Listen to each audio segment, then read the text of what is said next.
হযরতে হাসান বসরি রাহমাতুল্লাহি আলাইহি তার কাছে একজন বান্দা এসে বলছে যে হুজুর, আপনি তো বলেছেন যাদেরকে আল্লাহ রাব্বুল আলামিন ঘৃণা করে, যাদেরকে আল্লাহ রাব্বুল আলামিন অপছন্দ করে, তাদেরকে আল্লাহ রাব্বুল আলামিন তার যাবতীয় নিয়ামত থেকে দূরে রাখে, তাদেরকে আল্লাহ রাব্বুল আলামিন দুনিয়াতে আল্লাহর নিয়ামত থেকে বঞ্চিত করে।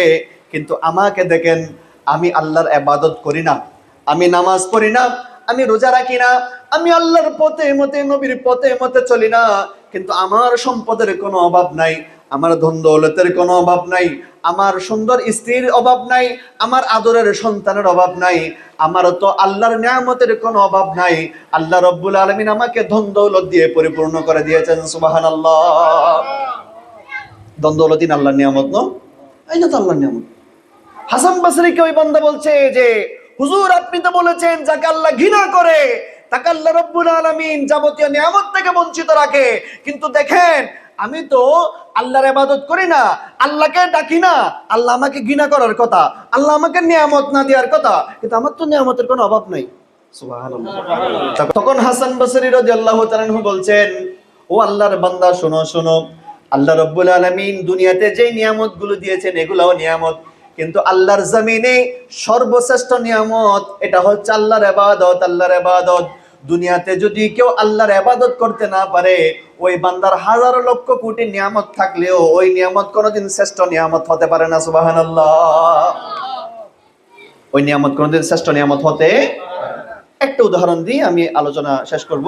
আল্লাহর প্যারা হাবিব সাল্লাল্লাহু আলাইহি ওয়াসাল্লাম বলছেন, দুনিয়ার যত নিয়ামত আছে, দুনিয়াতে লক্ষ লক্ষ কোটি কোটি টাকার মানুষ আছে, পুরো বাংলাদেশ কিনতে পারবে এমন মানুষও আছে, কিন্তু আল্লাহর হাবিব সাল্লাল্লাহু আলাইহি ওয়াসাল্লাম বলছেন, দুনিয়ার সব সম্পদ যদি এক পাল্লায় দেওয়া হয় আর জান্নাতের একটা ইটের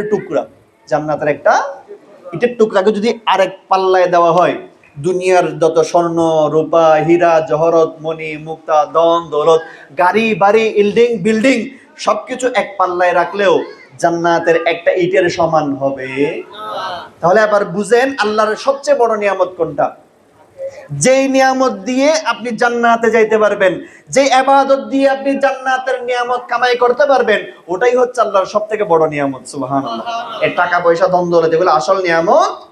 সেজন্য যদি কেউ নামাজ পড়তে পারে তাহলে বুঝতে পারবেন, আপনি দুনিয়াতে গরিব হন, কাপড়টা ফাটা হতে পারে, কিন্তু আল্লাহ রাব্বুল আলামিন আপনার জন্য জান্নাতি পোশাক, জান্নাতি নিয়ামত, জান্নাতি বাড়ি গাড়ির ব্যবস্থা করে রেখেছেন। সুবহানাল্লাহ।